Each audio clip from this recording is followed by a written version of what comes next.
सब कुछ झुकाएं, हम प्रार्थना करें और प्रार्थना से इस सभा को शुरू करते हैं। पवित्र महान जीवित सामर्थ्य सेनाओं के यहोवा परमेश्वर, धन्यवाद, स्तुति, गौरव, महिमा और प्रशंसा करते हुए तेरे चरणों के पास आते हैं। तेरा धन्यवाद करते हैं प्रभु जी सुंदर समय के लिए जो तूने हमें दिया है कि एक बार फिर तेरे वचन से हम देख सकते हैं प्रभु, और तुझ में आत्मिक जड़ पकड़ सकते हैं। प्रत्येक को प्रभु जी जो ये वचन सुन रहे हैं, नाम ब नाम आशीर्वाद कर कि वो आत्मिकता में आगे बढ़ने पाए, तेरी इच्छा को जानने पाए प्रभु, और उनके जीवन के द्वारा तेरी महिमा, प्रशंसा और राज की बढ़ोतरी हो। मुझ नाचीज के साथ तो प्रभु मुझ में होकर बोल कि हम तेरी महिमा और प्रशंसा करने पाए, प्रभु यीशु ख्रिस्ट के द्वारा, आमीन।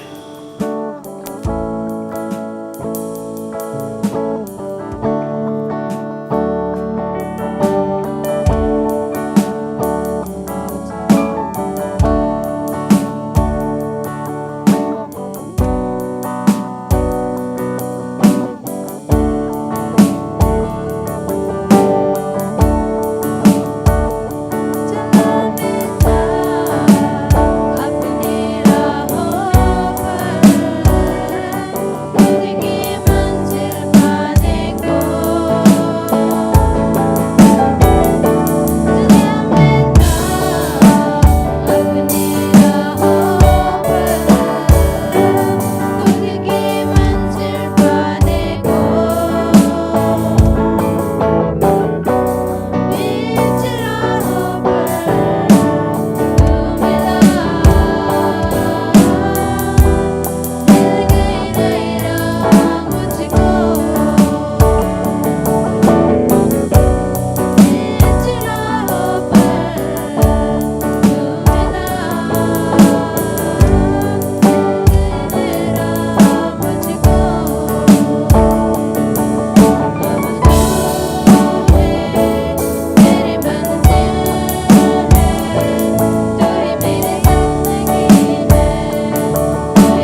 संसार में बहुत सारे लोग परमेश्वर की इच्छा जानना चाहते हैं कि परमेश्वर उनके लिए क्या रख छोड़ा है, या परमेश्वर क्या चाहता है कि वे करें। परमेश्वर की इच्छा आपके लिए भला है, अच्छा है।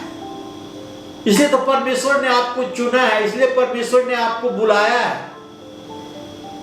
परमेश्वर आपको उन्नति देना चाहता है, आपका प्रमोशन करना चाहता है, आपको आशीर्वाद देना चाहता है। और कभी कभी हम और आप परमेश्वर की बातों पर विश्वास नहीं करते, या परमेश्वर हमें तैयार करता है एक बड़े पोस्ट के लिए, एक बड़े आशीर्वाद के लिए, और उसके लिए हमें कुछ मुश्किलों से होकर गुजरना पड़ता है जो हम गुजरना नहीं चाहते। जब सोना को शुद्ध किया जाता है, उसे कुंदन बनाया जाता है, तो उसे आग में जलाया जाता है। उसकी एक प्रतिक्रिया होती है, और वो प्रतिक्रिया से होकर गुजरने के बाद सोना शुद्ध हो जाता है, उसका मूल्य बढ़ जाता है। उसी प्रकार परमेश्वर हमें और आपको कभी आग से, कभी पानी से, कभी दुख से, कभी मुसीबत से ले जाता है कि हमारे जीवन में मूल्य जोड़ सके, वैल्यू जोड़ सके, और हमें और आपको उन्नति करने पाए, प्रमोशन देने पाए। आइए बाइबल से हम निकालें उत्पत्ति के पुस्तक उसके 45 अध्याय के 5 से 7 पद मैं आपके सामने पढ़ रहा हूं।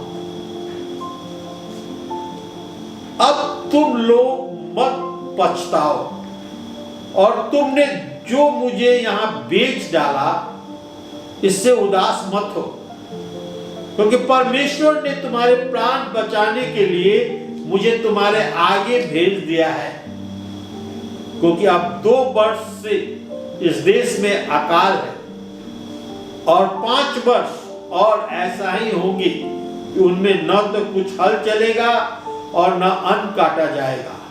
इसलिए परमेश्वर ने मुझे तुम्हारे आगे इसलिए भेजा कि तुम पृथ्वी पर जीवित रहो और तुम्हारे प्राण बचाने से तुम्हारा वंश बढ़े।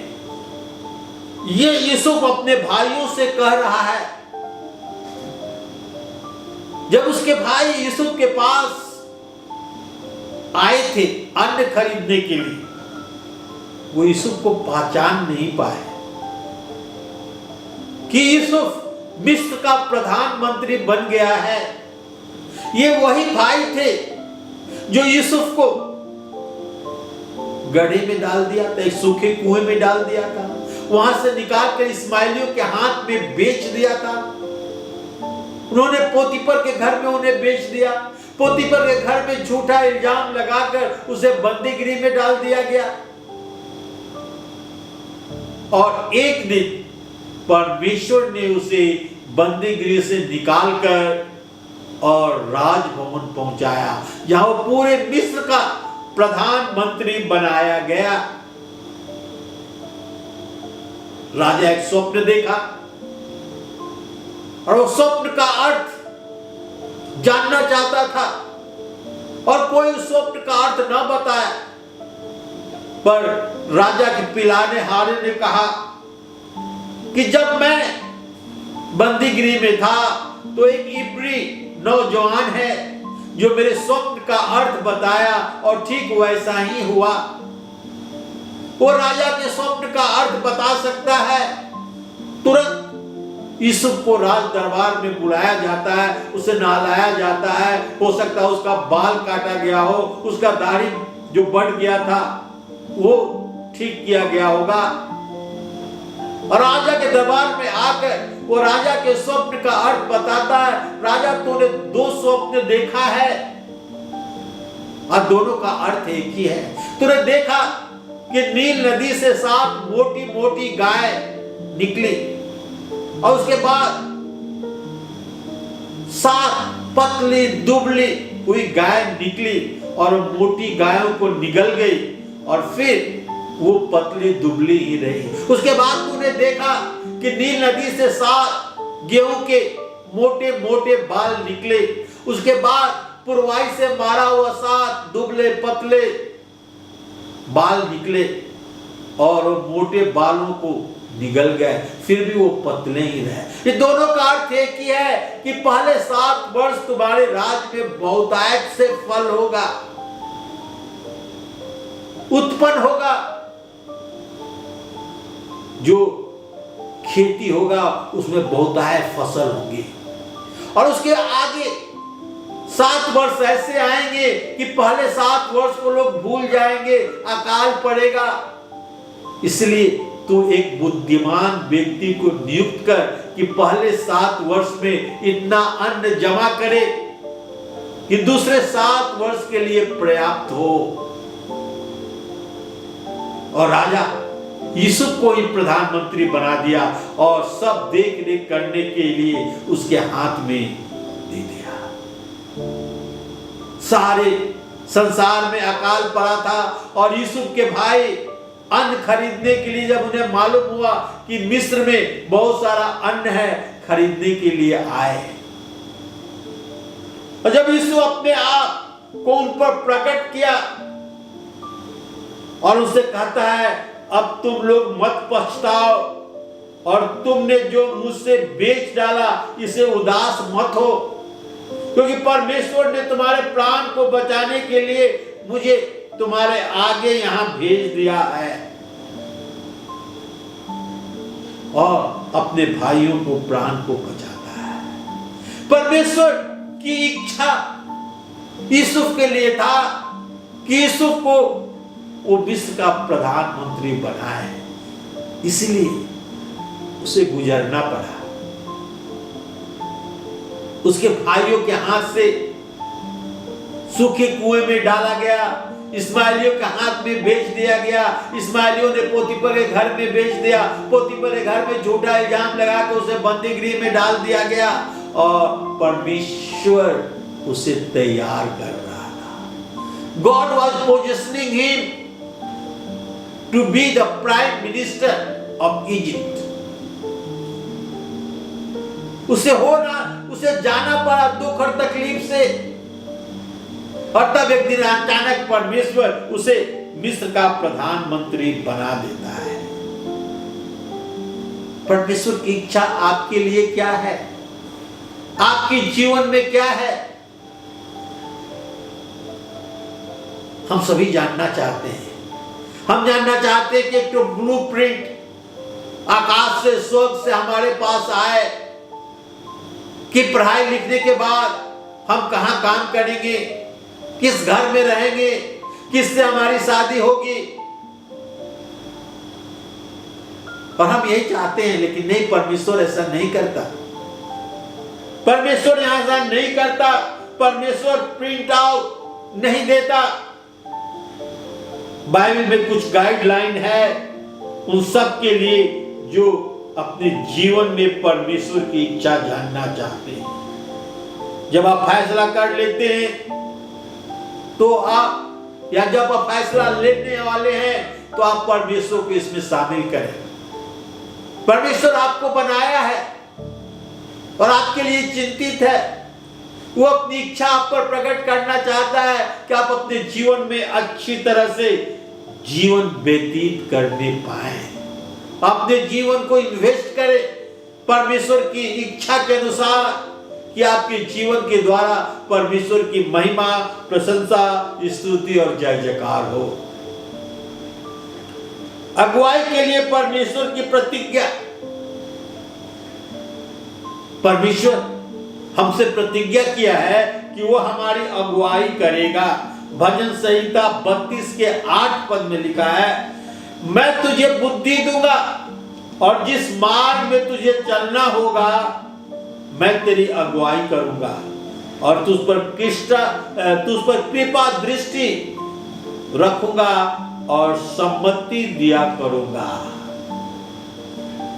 परमेश्वर कहता है कि मैं तुझे बुद्धि दूंगा जिस मार्ग पर तुझे चलना होगा उसकी अगुवाई करूंगा और तुझ पर कृपा दृष्टि रखूंगा और सम्मति दिया करूंगा।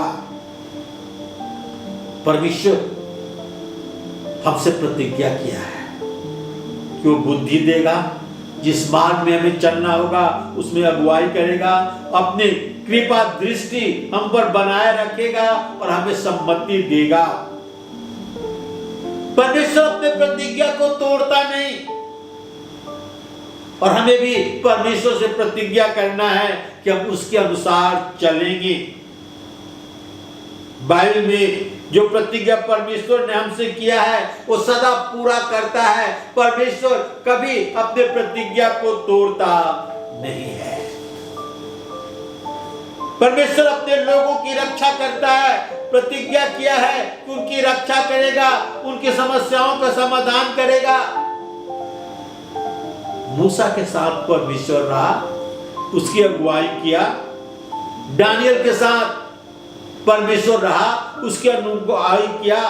सद्रक मेशक अबेदको, बाइबल में बहुत सारे ऐसे कैरेक्टर हैं जिन्हें परमेश्वर ने अपनी इच्छा प्रकट किया और वे परमेश्वर की अगुवाई में चले और उनका नाम ऊंचा उठाया गया और उनके द्वारा अद्भुत और महान काम किया।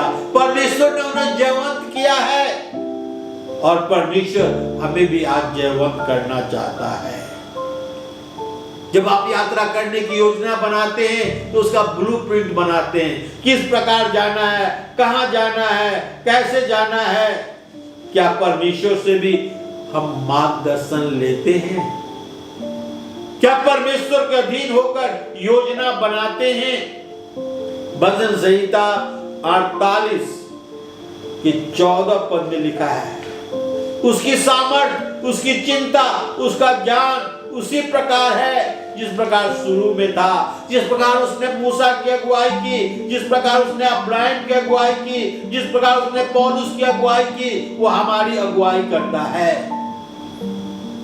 भजन संहिता 32 के 8 में पढ़कर बताया, मैं तुझे बुद्धि दूंगा, जिस मार्ग पर चलना होगा उसमें तुझ पर अगुवाई करूंगा, मैं अपनी कृपा दृष्टि तुझ पर बनाए रखूंगा और तुझे सम्मति दिया करूंगा।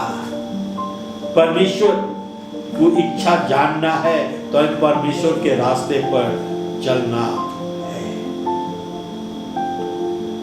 परमेश्वर की आंख हमारे ऊपर बराबर लगी रहती है, इसलिए नहीं कि हमारे गलत कामों को देख नहीं पाए, परंतु इसलिए कि आने वाले मुसीबत से, आने वाले समस्या से, आने वाले बीमारी से हमें बचा सके। हमारे रास्ते में जो टकराव आने वाली है, हमारे रास्ते में जो मुसीबत आने वाली है, उसे हटा सके। जैसे उसके 30 अध्याय के 21 पद में लिखा है, जब कभी तुम दाहिने या बाईं ओर मुड़ने लगे तब तुम्हारे पीछे ये वचन तुम्हारे कान में पड़ेगा, मार्ग यही है, इसी में चलो। मार्ग यही है, इसी में चलो। जब हम अपने जीवन के रास्ते में आगे बढ़ते हैं तो परमेश्वर हमारी अगुवाई करता है, बताता है कि मार्ग यही है। परमेश्वर की इच्छा आपके लिए क्या है, परमेश्वर आपकी अगुवाई करके बतलाता है। परमेश्वर की आंखें हमारे ऊपर बराबर लगी रहती है हमारी सहायता करने के लिए। परमेश्वर इब्राहिम की, मूसा की, सद्रक मेशक अबेदको की, पौलुस की, सबकी अगुवाई की और परमेश्वर हमारी भी अगुवाई करना चाहता है। अगुवाई के लिए परमेश्वर का प्रतिज्ञा, ये परमेश्वर का प्रतिज्ञा है कि वो हमारी अगुवाई करेगा, अपनी इच्छा को हमारे ऊपर प्रकट करेगा। गॉड मेथड्स ऑफ गाइडेंस, अगुवाई करने के लिए परमेश्वर का तरीका क्या है? अगुवाई करने के लिए परमेश्वर का तरीका क्या है? उत्पत्ति 45 अध्याय के 5 से 7 पद में आपके सामने पढ़ा था। कहता है कि परमेश्वर ने मुझे तुम्हारे आगे भेज दिया है, पछताओ मत। और उदास मत हो, क्योंकि जान को बचाने के लिए परमेश्वर ने हमें आगे भेज दिया है।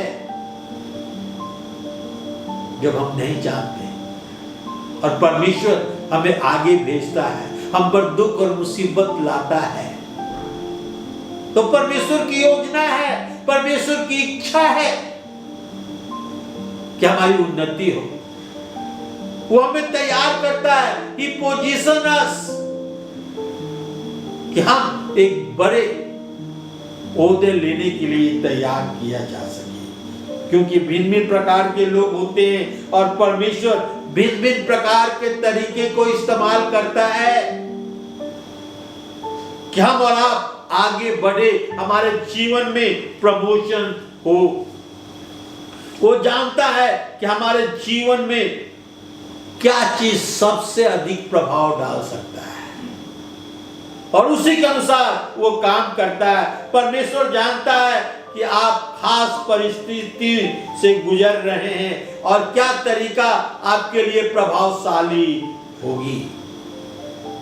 पौलुस के जीवन को हम देखेंगे, प्रेरितों के काम उसके 16 अध्याय के 7 से 10 पद पर उन्होंने मूसिया के निकट पहुंचकर बितूनिया को जाना चाहा, परंतु यीशु की आत्मा ने उन्हें जाने न दिया।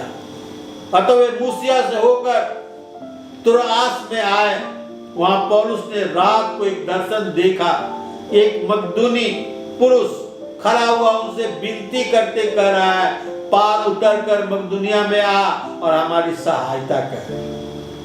उन्होंने दर्शन देखते ही हमसे तुरंत मकदूनिया जाने को कहा और समझकर परमेश्वर ने हमें उस सुसमाचार सुनाने के लिए बुलाया। हम देखते हैं किस प्रकार परमेश्वर ने, पवित्र आत्मा ने, यीशु की आत्मा लिखा हुआ है, उनकी अगुवाई की और जब वो सूर्या के निकट पहुंचे और बितूनिया में जाना चाहा तो उन्हें मना कर दिया गया। तब उन्होंने दर्शन देखा कि मकदूनिया को उन्हें जाना है और मकदूनिया में जाकर वो सुसमाचार को सुनाए और परमेश्वर का बहुत काम हुआ। अंदाज लगाइए उस शहर में क्या हुआ। अच्छे काम उन्हें बंदीगृह में डाल दिया, परंतु उनका जाना वहां व्यर्थ नहीं हुआ, आत्माएं बचाए गए। यूसुफ, पुराने नियम में यूसुफ अपने सारे घटना को देखता तो कहता कि परमेश्वर उसे भूल गया है। उसके भाइयों ने उस पर जुल्म ढाहा, गुलाम दास होने के लिए बेच दिया, पोतीपरे घर में झूठा इल्जाम लगाकर उसे बंदीगृह जेल में डाल दिया गया। मगर एक चीज लिखा है, जहां जहां यूसुफ गया उसका परमेश्वर यहोवा उसके साथ था। और एक दिन ऐसा भी आया कि उसे निकालकर और पूरे मिस्र का प्रधानमंत्री बना दिया गया। परिस्थितियां ऐसी हो गई थी कि 7 वर्ष बहुत सारे अन्य होंगे और पिछले 7 वर्ष अकाल पड़ेगा और यूसुफ को सब कुछ राजा यूसुफ के हाथ में सब कुछ सौंप दिया कि उसकी देख रेख करे। वही भाई जो उसे बेच दिए थे उसके पास आए सहायता के लिए, अन्न खरीदने के लिए, और अपने आप को प्रकट करता है और कहता है कि तुम लोग मत पछताओ कि तुम लोगों ने मुझे यहां बेच दिया, उदास मत हो, परमेश्वर ने तुम्हारे प्राण बचाने के लिए मुझे पहले यहां भेज दिया है। एस्तर रानी, एस्तर अनाथ थी, रानी बनी, वो यहूदियों को नाश होने से बचाया सकी। यह साधारण तरीके से नहीं हुआ। एस्तर अपने जीवन को दांव पर लगा दी थी। एस्तर की पुस्तक उसके 4 अध्याय के 11 से 14 पद में आपके सामने पढ़ना चाहता हूं। राजा के सब कर्मचारी, राजा के प्रांतों के सब लोग को भी मालूम है कि क्या पुरुष क्या स्त्री कोई क्यों ना हो, बिना जो आज्ञा बिना पाए, आज्ञा बिना पाए भीतरी आंगन में राजा के पास जाएगा, उसे मार डालने की आज्ञा है। केवल जिसकी ओर राजा सोने का राजदंड नहीं वही बढ़ाए वही बच जाएगा। परंतु मैं अब 30 दिनों से राजा के पास नहीं बुलाई गई हूँ। एस्तर ने ये बातें मोर्देकै को सुनाई। तब मोर्देकै ने एस्तर के पास काला भेजा, तू मन ही मन ये विचार न कर कि मैं राजभवन में रहने के कारण और सब यहूदियों से बची रहूंगी, क्योंकि तू इसी समय चुपचाप रहे और किसी न किसी उपाय से यहूदियों का छुटकारा और उद्धार हो जाएगा, परंतु तू अपने पिता के घराने समेत नष्ट होगी। क्या जाने तुझे ऐसे ही कठिन समय के लिए राजपद मिला है। जब यहूदियों को नाश करने पर था, मोर्देकै उन्हें नाश करने पर था, हम देखते हैं यहाँ पर मोर्देकै उसका मामा था और उसे यहूदियों को नाश करने के लिए लोग मन ग्रंथ कहानी ढूंढ रहे थे, संयंत्र कर रहे थे। तब मोर्देकै ने एस्तर से काला भेजा और कहलाया कि तू मन ही मन ये विचार न कर, तू राजभवन में है तो बच जाएगी। परमेश्वर अपने लोगों को किसी न किसी तरीके से बचा ही लेगा, पर तू अपने पिता घराने समेत नाश किए जाएगी। और बड़े हियाव के साथ एस्तर राजा के भीतरी कोर्ट में गई, जहां लोगों को जाने के लिए मना किया गया था कि उन्हें मार डाला जाएगा। उसका एक ही उपाय था, राजा अपने सोने के राजदंड को आगे बढ़ा दे तो आदमी को आने की अनुमति हो जाती थी। और एस्तर गई और यहूदियों को बचाने पाए। 12 भेदिए कनान का भेद लेने के लिए गए थे, जो 2 भागों में बट गए, 2 और 10। 2 ने कहा परमेश्वर हमारे साथ है, हम कनान पर जय पा सकते हैं, और 10 लोगों ने कहा कि वे हमारे स्त्री और बच्चों को गुलाम बना लेंगे, हम उनके सामने टिड्डी के समान हैं और हम उसे नहीं जीत पाएंगे। विश्वास रखे परमेश्वर हमारी अगुवाई कर, हमारे साथ रहकर हमारे लिए लड़ेगा और हमें जयवंत करेगा। तो हम देखते हैं, आज हमने पहले पॉइंट को देखा, अगुवाई के लिए परमेश्वर की प्रतिज्ञा, अगुवाई के लिए परमेश्वर का तरीका, और तीसरा हम देखेंगे परमेश्वर से सीधे मांगे, आस्क गॉड डायरेक्टली, परमेश्वर से सीधे मांगे। भजन संहिता 25 के 4 और 5 पद लिखा हुआ है, जिसके काम निर्दोष और हृदय शुद्ध हैं, जिसने अपने मन को व्यर्थ बातों की ओर नहीं लगाया और न कपट से शपथ खाई, वह यहोवा की ओर से आशीष पाएगा और अपने उद्धार करने वाले परमेश्वर की ओर से धर्मी ठहरेगा। हम तुरंत सब कुछ नहीं देख पाते। यूसुफ के जब भाइयों ने पकड़वाया, उसे बेचा, तो वो नहीं देख पाया कि वो मिस्र का प्रधानमंत्री बन जाएगा। उसी प्रकार हम सब कुछ तुरंत नहीं देख पाते जो परमेश्वर लिए हमारे लिए रक्त छोड़ा है, परंतु हम सच्चा विश्वास करके परमेश्वर के आशीष को पा सकते हैं। क्या यूसुफ ने सोचा था पहले दिन जब उसके भाइयों ने इस्माइलियों के हाथ में बेच दिया था कि वो मिस्र का प्रधानमंत्री बनेगा? नहीं, परंतु उसे होकर गुजरना पड़ा और वो मिस्र का प्राइम मिनिस्टर बना। परमेश्वर की इच्छा के विषय में हमें उदास होने की आवश्यकता नहीं है, परमेश्वर हमारी अगुवाई करेगा।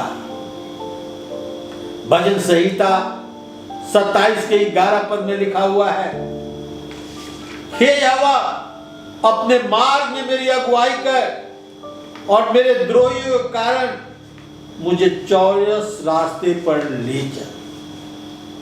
हे यहोवा, मार्ग में मेरी अगुवाई कर और मेरे द्रोहियों के कारण मुझे चौरस स्थान में ले चल। भजनकार प्रार्थना करता है। क्या आप सीखना चाहते हैं? आशा करता हूं कि आपका उत्तर हाँ में होगा। परमेश्वर अपने वचन के द्वारा, दूसरों के द्वारा, संदेश के द्वारा हमें सिखाता है। हमारे आत्मिक दुश्मन हमें परमेश्वर के सीधे रास्ते पर ले जाने से भटकाते हैं, मगर परमेश्वर हमें सीधे रास्ते पर ले जाना चाहता है। हमारे आत्मिक दुश्मन से हमें बच के रहना है।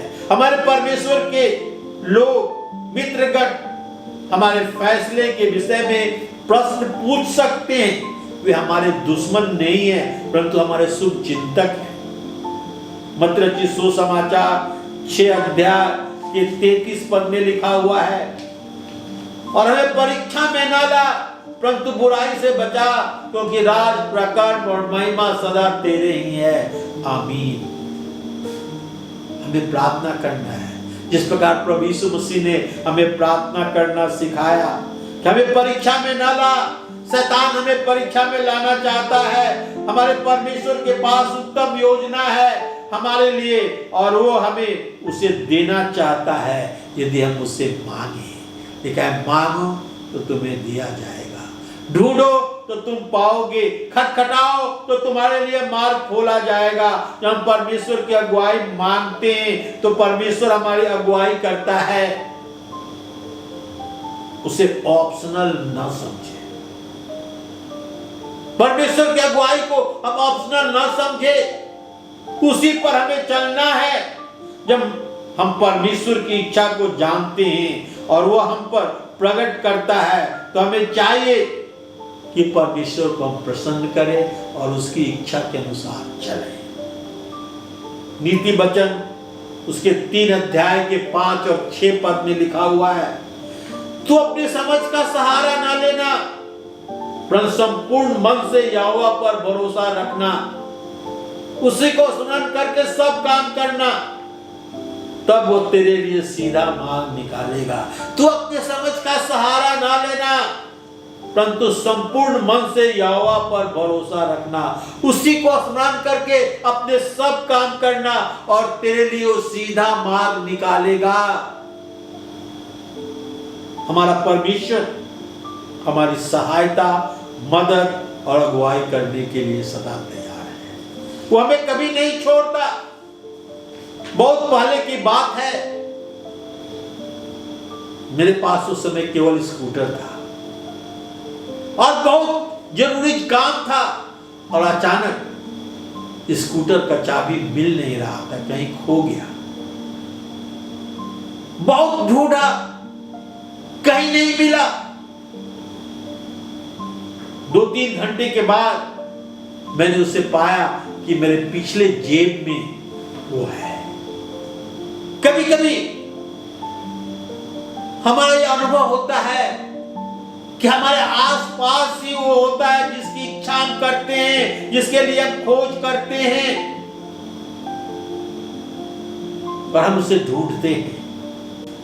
बहुत बार जब हम ढूंढते हैं तो वो चीज हमें मिलता नहीं, परंतु हमारे आसपास ही रहता है। हो सकता है आपको ऐसा अनुभव हुआ कि आपका चाबी, आपके पैसे, आपके पुस्तक के साथ, और आप अपने बहुत करीब ही पाया हो। उसी प्रकार परमेश्वर की इच्छा हमारे जीवन के लिए है जो हमारे आसपास रहती है। ऐसा के पुस्तक 49 अध्याय के 1 और 5 पद हम पढ़ेंगे। परमेश्वर का वचन यूं कहता है, हे द्वीपों, मेरी ओर कान लगाकर सुनो, हे दूर दूर के राज के लोगों, ध्यान लगाकर मेरी सुनो। यहोवा ने मुझे गर्भ ही में से बुलाया, जब मैं माता के पेट में था तभी उसने मेरा नाम बताया। अब यहोवा जिसने तुम्हें जन्म ही से इसलिए रचा कि मैं उसका दास होकर याकूब को उसकी ओर लौटा ले, अर्थात इस्राएल के उस के पास इकट्ठा करूं, क्योंकि यहोवा की दृष्टि में मैं आदर योग्य हूं और मेरा परमेश्वर मेरा बल है। मेरा परमेश्वर हमारा बल है। हम यहां देखते हैं यशायाह की पुस्तक में कि परमेश्वर हमें और आपको हमारे माता के गर्भ से ही बुला लिया है, हमें चुन लिया है, हमारा नाम बताया है। गलातियों की पत्री 1 अध्याय के 15 पद में लिखा है, परंतु परमेश्वर की इन्होंने मेरी माता के गर्भ से ही मुझे ठहराया और अपने अनुग्रह से बुलाया। हमें जन्म लेने के पहले परमेश्वर ने हमें चुन लिया है, हमें बुलाया है कि हमें इस्तेमाल करे। परमेश्वर अपनी इच्छा के अनुसार हमारे जीवन को व्यतीत करने के लिए हमसे आशा रखता है कि हम उसमें आगे बढ़ते जाएं।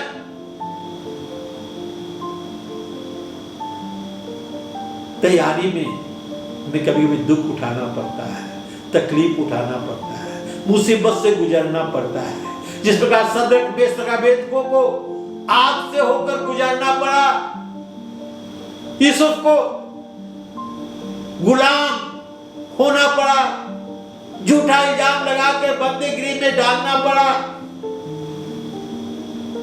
पर गॉड वाज पोजिशनिंग हिम। परमेश्वर उसे तैयार कर रहा था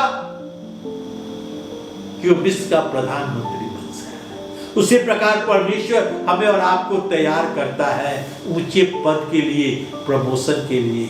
आइए हम परमेश्वर की इच्छा को अपने जीवन में जाने और उसके अनुसार चलें। आइए प्रार्थना करें। पवित्र, महान, जीवित, सामर्थी प्रभु, बड़े नम्रता और दीनता के साथ तेरे चरणों के पास आते हैं, तेरा धन्यवाद करते हैं आज के इस वचन के लिए। प्रभु, तू अपनी इच्छा को हम पर प्रकट कर, हमें आगे बढ़ा प्रभु, क्या हमारे जीवन के द्वारा तेरी महिमा, प्रशंसा और स्तुति और जय जयकार हो। सारी गौरव, महिमा, प्रशंसा प्रभु यीशु तुझे देते हुए ये प्रार्थना अपने उद्धारकर्ता प्रभु यीशु ख्रिस्ट के नाम में चाहते हैं। सुन और ग्रहण कर। आमीन, आमीन।